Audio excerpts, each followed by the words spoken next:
கர்த்தருடைய பரிசுத்த நாமத்திற்கு ஸ்தோத்திரம். இன்றைய நாளின் தியானத்திற்கென்று தெரிந்து கொள்ளப்பட்ட வேத வசனம் நீதிமொழிகளின் புத்தகம் 20ஆம் அதிகாரம் 27ஆம் வசனம்.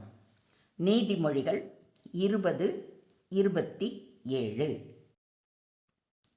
மனுஷனுடைய ஆவி கர்த்தர் தந்த தீபமாய் இருக்கிறது. அது உள்ளத்தில் உள்ளவைகளை எல்லாம் ஆராய்ந்து பார்க்கும்.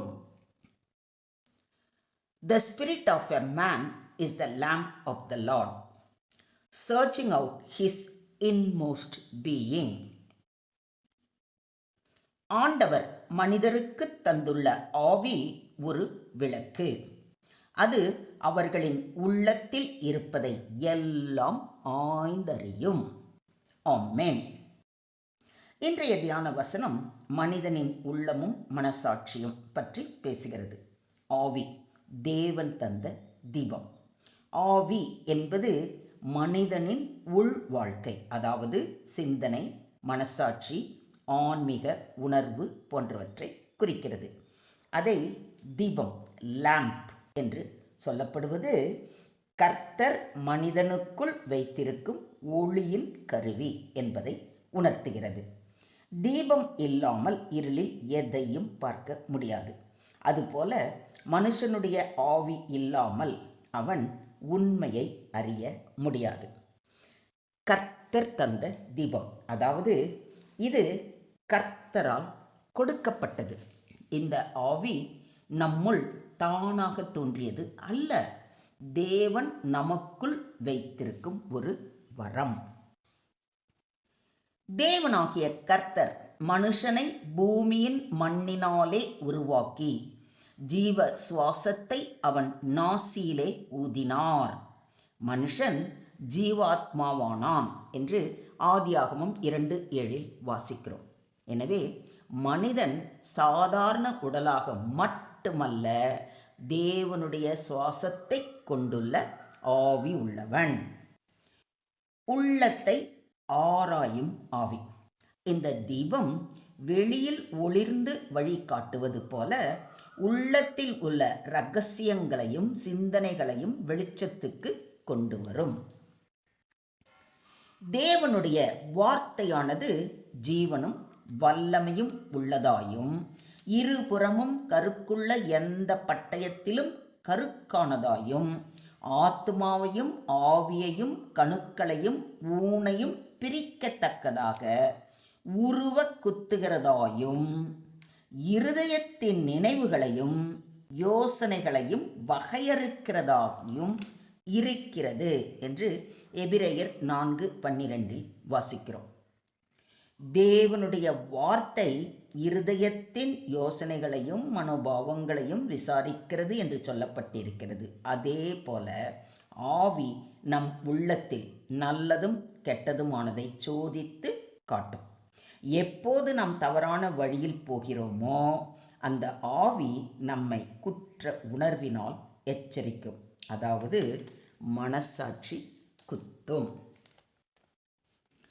இருளிலிருந்து வெளிச்சத்தை பிரகாசிக்கச் சொன்ன தேவன் இயேசு கிறிஸ்துவின் முகத்தில் உள்ள தமது மகிமையின் அறிவாகிய ஒளியை தோன்ற பண்ணும் பொருட்டாக எங்கள் இருதயங்களிலே பிரகாசித்தார் என்று பவுலடிகளார் கூறுவதை கொரிந்தியருக்கு எழுதின 2ஆம் நிருபம் 4ஆம் அதிகாரம் 6ஆம் வசனத்தில் வாசிக்கிறோம். தேவனுடைய மகிமையின் அறிவின் வெளிச்சத்தையே நமக்குள் தீபமாக தந்திருக்கிறார். அந்த தீப ஒளி நம்மை இருளிலிருந்து வெளிக்கொணர்ந்து சரியான பாதையில் நடக்க வழி செய்கிறது. விண்வெளியை விரித்தவரும் மண்ணுலகை நிலைநாட்டியவரும் மனிதரின் ஆவியை அவர்களுள் தோற்றுவித்தவருமான கர்த்தர் என்று கர்த்தரை குறித்து சகரியா தீர்க்கதரிசி கூறுவதை சகரியா 12:1 வாசிக்கிறோம். தேவன் நம்முள் வைத்துள்ள இந்த ஆவி ஒரு தீபம் போல் வெளிச்சமாய் இருக்க வேண்டியது. தீபம் இல்லாமல் வீடு இருட்டாகும். அதுபோல ஆவி இல்லாமல் மனிதன் வெறும் உடலாகும். இந்த தீபம் உள்ளத்தை ஆராய்கிறது. ஆவி நம் உள்ளத்தில் இருக்கும் சிந்தனை, நோக்கம், மறைவான ஆசைகள் ஆகியவற்றை வெளிச்சத்துக்கு கொண்டு வரும். மனசாட்சி குரல் பாவத்தை புலம்ப செய்கிறது, நீதிக்கு போக தூண்டுகிறது. தீபத்தை எப்படி நாம் சுத்தமாக ஒளிரும் வண்ணமாக வைத்திருக்கலாம் அப்படி யோசிச்சு பார்த்தோம்னா, தேவனுடைய வார்த்தையை அனுதினமும் வாசித்து தியானித்து அதன்படி நடப்பதன் மூலம். முதலாவது, தேவனுடைய வார்த்தையை நாம் அனுதினமும் வாசிக்கணும், தியானிக்கணும். அடுத்தது அதன்படி நடக்கணும். உம்முடைய வசனம் என் கால்களுக்கு தீபமும் என் பாதைக்கு வெளிச்சமுமாய் இருக்கிறது என்று சங்கீதம் 119, 105 வாசிக்கிறோம். அடுத்ததாக, ஜெப வாழ்க்கை வாழும் பொழுது தீபத்தில் எண்ணெய் ஊற்றுவது போல ஜெபத்தில் நிலைத்திருக்கும் போது ஆவி புதுப்பிக்கப்படும். மூன்றாவதாக, பரிசுத்த வாழ்க்கை வாழும் பொழுது பாவம் தீபத்தை மங்கச் செய்யும். மனம் திரும்புதல் தீபத்தை தெளிவாக்கும். தேவரீர் என் விளக்கை ஏற்றுவீர், என் தேவனாகிய கர்த்தர் என் இருளை வெளிச்சமாக்குவார் என்ற பரிபூர்ண விசுவாசத்துடன் அவர் பாதம் அமர்ந்து அனுதினமும் அவரது வார்த்தைகளை வாசித்து தியானித்து ஜெபிக்கும் பொழுது உள்ளம் பரிசுத்தமாகி உள்ளத்தில் இருக்கும் அழுக்குகள் எல்லாம் உணர்த்தப்பட்டு மனம் வருந்தி திருந்தி தேவ சமூகம் சேரும் பொழுது நம் உள்ளத்தில் அவர் தந்த ஆவி தீபமாய் சுடராய் ஒளி வீசுவதோடு மற்றவர்களுக்கும் பிரகாசத்தை தந்து அவர்களையும் இருளிலிருந்து வெளிச்சத்துக்கு கொண்டு வர உதவும். இதை விசுவாசிக்கிறீங்களா? கட்டளையே விளக்கு, வேதமே வெளிச்சம், போதக சிக்ஷையே ஜீவ வழி. இதை ஒருபோதும் மறவாதீர்கள். கண்ணானது சரீரத்தின் விளக்காய் இருக்கிறது.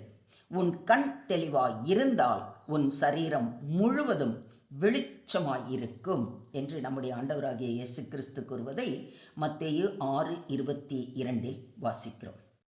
மொத்தத்தில் இன்றைய தியான வசனம் நமக்கு போதிக்கும் பாடம், ஆவி தேவனுடைய தீபம். அந்த தீப ஆவி நம் உள்ளத்தை ஆராய்கிறது. அந்த தீபத்தை நாம் சுத்தமாக பாதுகாக்கும் பொழுது, அதாவது அனுதின வேத வாசிப்பு, ஜெபம், மனம் திரும்புதல், இதனால் ஆவி நம்மை ஒளியில் நடக்க செய்கிறது. கர்த்தர் கொடுத்த இந்த உள்ளங்கண் தீபத்தை நாம் புறக்கணிக்க கூடாது. பாவம் செய்தால் இந்த தீபம் மங்கிவிடும். ஆனால் கர்த்தரிடத்தில் மனம் திரும்பினால் அது மீண்டும் பிரகாசமாக்கும். எனவே ஆவியை தேவனுடைய வார்த்தையினாலும் பரிசுத்த ஆவியினாலும் உற்சாகமாக வைத்திருக்க வேண்டும். நம்முள் உள்ள மனசாட்சியின் குரலை கவனமாக கேட்க வேண்டும். அது தேவன் வைத்திருக்கும் ஒளி. ஒவ்வொரு நாளும் தேவனுடைய வார்த்தையினால் நம் உள்ளத்தை ஆராய்ந்து கொள்ள வேண்டும். தேவனுடைய சத்தியத்தால் நம் ஆவி வழிநடத்தப்படும் பொழுது இருளிலும் தவறிலும் விழாமல் வாழ முடியும். இதை விசுவாசிக்கிறீங்களா? சுருக்கமாக சொல்வதானால், மனுஷனுடைய ஆவி என்பது கர்த்தர் கொடுத்த தீபம். அது நம் உள்ளத்தை ஆராய்ந்து வெளிச்சத்துக்கு கொண்டு வரும். தேவனுடைய வார்த்தையாலும் பரிசுத்த ஆவியாலும் இந்த தீபத்தை உயிர்ப்போடு வைத்தால் நாம் தேவனுடைய சித்தப்படி ஒளியில் நடந்து செல்ல முடியும். நம்முடைய உள்ளத்தை கண்ணாடியில் பார்க்க முடியாது. ஆவி எனும் தீபம்தான் அதை காட்டுகிறது. தேவன் நம்முள் வைத்துள்ள இந்த தீபத்தை புறக்கணிக்காமல் ஒளியில் நடக்க இப்பொழுதே அவர் பாதம் பணிவோம்.